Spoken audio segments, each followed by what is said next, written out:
Hi friends, welcome to the channel. இன்றைக்கி நம்ம ஒரு யூஸ்ஃபுல்லான வீடியோ தாங்க பார்க்க போகிறோம். கண்டிப்பாக வீடியோ உங்களுக்கு பிடிக்கும்னு நினைக்கிறேன். ஸோ ஸ்கிப் பண்ணாமல் ஃபுல்லாக பார்த்து என்ஜாய் பண்ணுங்கள். ஆமாங்க, நம்ம கோவக்காய் தான் பார்க்க போகிறோம். கோவக்காயில் பார்த்திங்கன்னா இம்யூனிட்டி பவர் இன்க்ரீஸ் பண்ணக்கூடிய நிறைய ஆன்டி ஆக்சிடென்ட்ஸ் இருக்குது. விட்டமின் சி அதிகமாக இருக்குங்க.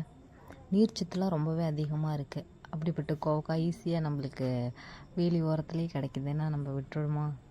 ஸோ பறிச்சுட்டு வந்துட்டேன்.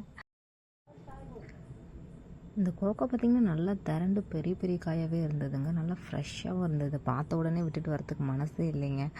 நல்லா ஒரு கனவு காய் நிறையவே பிடிச்சிருந்தது. இங்கே பாருங்களேன், இந்த கோவக்காயை நல்லா ஒரு ஃப்ரெஷ்ஷாக இருக்குது. ஆனால் அது பறிக்கும் போது கையில் ஏதோ தண்ணி மாதிரி ஒட்டிடுதுங்க. அது என்னென்னே தெரில. நல்லா கருப்பாயிடுச்சுங்க பறித்து முடித்தோடனே கையில். நல்லா பெரிய கொடிங்க, ரொம்ப பெரிய கொடி. நல்லா வேலியெல்லாம் படர்ந்து வேப்ப மரத்து மேலெல்லாம் படர்ந்து ரொம்ப பெருசாக போய்கிட்டே இருந்துச்சு கொடி. சரி, கொடி பறிக்காமலே நம்ம வெறும் காய் மட்டுமே பறிக்கலாம் அப்படின்னு முயற்சி பண்ணேன். ஆனால் பார்த்திங்கன்னா கொடி பிடிச்சி இழுத்தோடனே ஒரு பிரான்ச் கையோடய வந்துடுச்சிங்க. சரி, அதை ஆட்டுக்கு போட்டுடலான்னு சொல்லிட்டு அதை அப்படியே எடுத்துகிட்டே வந்துட்டேங்க வீட்டுக்கு. கொடியில் பார்த்திங்கன்னா நல்லா நம்ம தண்ணி பாய்ச்சி நல்லா பராமரிக்கிற கொடி கூட அவ்வளோ ஈல்டு கொடுக்காது, அவ்வளோ ஒரு க்ரோத் இருக்காதுங்க. ஆனால் இந்த கொடி பார்த்திங்கன்னா நம்ம எதிர்பார்க்குறத விட அதிகமான க்ரோத்தும் இருந்தது, நல்ல ஈல்டுமே நிறையவே இருந்துச்சுங்க. வேணாங்க காய் இதில் நிறையா இருந்தது. கொஞ்சமாக வீட்டுக்கு தேவையானது மட்டும் பறிச்சுக்கிட்டு மீதி எல்லாத்தையும் நான் ஆட்டுக்கு தாங்க போட்டேன். நல்லா இருந்ததுங்க கோவக்காய். ஆனால் இந்த கோவக்காய் பார்த்திங்கன்னா சுகருக்கெலாம் கூட ரொம்ப நல்லதுன்னு சொல்கிறாங்க. நம்மளுக்குமே ஃபஸ்ட்டு அந்த கோவச்செடி மேலேயோ கோவக்காய் மேலேயோ அவ்வளோ இன்ட்ரெஸ்ட்லாம் இருந்தது இல்லைங்க. நம்ம கிராமந்தானாலும் இதை யாருமே பெருசாக அவ்வளோ கான்சியஸாக பார்த்து இந்த காயை சமைக்க மாட்டாங்க, பறிக்கவும் மாட்டாங்க. ஆனால் நம்ம பார்த்திங்கன்னா வெளியே போயிட்டு இந்த மார்க்கெட்லாம் பார்க்கும்போது ஐயோ இவ்வளோ ப்ரைஸாக அது கோவக்காய்க்கு அப்படின்னு சொல்லிட்டு தோணும். அப்படியே இந்த கொடிக்கு பக்கத்துலேயே பார்த்திங்கன்னா நம்மளுக்கு கோணப்புளியங்காய் மரத்துலேயும் நல்லா கோணப்புளியங்காய்லாம் விட்டுருந்துச்சுங்க. ரொம்ப கீழாகவே இருந்தது. நாம் 2-3 நம்மளுக்கு தேவையான மட்டும் பறிச்சுட்டு மீதியெல்லாம் மரத்துலேயே விட்டுட்டு வந்துட்டோங்க. எங்கள் ஊர் சைடுலாம் இது கோணப்புளியங்கன்னு தாங்க சொல்கிறாங்க. உங்கள் ஏரியா பக்கம்லாம் எப்படி இது என்ன பேர் சொல்லுவீங்கன்னு சொல்லி கமெண்ட் பண்ணுங்கள்.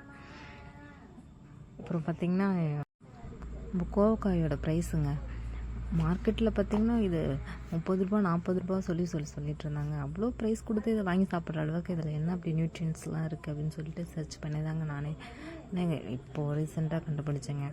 நம்ம பாட்டி வீட்டு சைட்லாம் போகும்போது அவங்க கொஞ்சம் சிட்டியில் இருக்காங்க. ஆனால் அங்கே பார்த்திங்கன்னா நல்லாவே 1 கிலோ 1/2 கிலோ அந்த ரேஞ்சுக்கு வாங்குவாங்க. அப்போலாம் நம்மளுக்கே தோணும், ஒடடா இவ்வளோ ப்ரைஸில் கொடுத்து வாங்குறாங்களே அப்படின்னு சொல்லிட்டு தோணுங்க. ஆனால் இதோட டேஸ்ட்டுமே பார்த்திங்கன்னா ரொம்ப நல்லாவே இருக்குங்க. நம்மள நல்லா ஃப்ரை பண்ணி சாப்பிடும்போது ரொம்ப நல்ல டேஸ்ட்டாகவே இருக்குது. கண்டிப்பாக உங்களுக்குமே கிடைச்சா வாங்கி சாப்பிடுங்க. ஹெல்த்துக்குமே ரொம்ப நல்லது, டேஸ்ட் வைஸுமாவே ரொம்ப நல்லா இருக்குங்க. நான் எதிர்பார்க்காத அளவுக்கு கோவக்காய் இவ்வளோ டேஸ்ட்டாக இருக்குமாங்கிற அளவுக்கு இருந்துச்சுங்க கோவக்காய் பறிக்கிற இன்ட்ரெஸ்ட்டில் நான் என்ன பேசுகிறதுன்னு ஒன்றுமே புரிய மாட்டேங்குதுங்க. அவ்வளோ தேடி ரொம்ப ஆர்வமாக பறிச்சிட்டு இருந்தேங்க. நல்லா நம்ம பறிச்சிட்டு இருக்கும்போதே நல்லா ஒரு தண்ணி மாதிரி வடிஞ்சு ரொம்ப பிசுன்னு பிடிச்சிக்கிட்டே இருந்துச்சுங்க. ஆனால் ஒரு வழியே நம்மளுக்கு ஃப்ரெஷ்ஷான வெஜிடபிள் கிடைச்சிச்சு அப்படின்னு சொல்லிட்டு ஒரு ஹாப்பியாகவும் இருந்துச்சுங்க. ஒரு பக்கம் ஒரு 1/4 கிலோவுக்கு மேலேயே நம்மளுக்கு கோவக்காய் கிடச்சிச்சிங்க. உங்களுக்கு ஃபைனலாக நான் காமிக்கிறேன், பாருங்களேன் எப்படி இருக்குன்னு சொல்லிட்டு. நம்ம என்ன தான் ப்ரைஸ் கொடுத்து வாங்கினாலும் அந்த இடத்துல இந்த ஃப்ரெஷ்னஸ் கிடைக்காது. ஆனால் நம்ம நேச்சுரலாக பறிக்கும்போது பார்த்திங்கன்னா அந்த வெஜிடபிள் பார்க்குறப்பே ஒரு பீஸ்ஃபுல்லாக இருக்குங்க. பாருங்களேன், நம்மளுக்கு ஒரு 1/4 கிலோ கிடச்சிதுங்க. அதுக்கு மேலேயே இருந்தது. சரி, அதிகமாக பறித்து என்ன சமைக்கிறதுன்னு ஒன்றும் தெரியல. சரின்னு சொல்லி நம்மளுக்கு தேவையானது மட்டும் பறிச்சுட்டு மீதி இருக்கிற கொடி அதில் இருந்த காய் எல்லாத்தையுமே ஆடு நல்லா சாப்பிடுன்னு சொல்லிட்டு வேஸ்ட் பண்ண வேணான்னு ஆட்டுகிட்டே போட்டுட்டேங்க. நல்லாவே இருந்ததுங்க. ஒரு 1/4 கிலோவுக்கு மேலேயே நம்மளுக்கு கிடச்சிருக்கு. நாட்டுக்கோவக்கான்னு சொல்லி நினைக்கிறேங்க. பார்க்குறதுக்கு அப்படி தான் இருக்குது. கண்டிப்பாக வீடியோ உங்களுக்கு ரொம்ப யூஸ்ஃபுல்லாகவும் இருந்திருக்கும், பிடிச்சிருக்குன்னு நினைக்கிறேங்க. நம்ம வீடியோ பிடிச்சிருந்தா லைக் பண்ணுங்கள், சப்ஸ்கிரைப் பண்ணிக்கோங்க. தேங்க்ஸ் ஃபார் வாட்சிங்.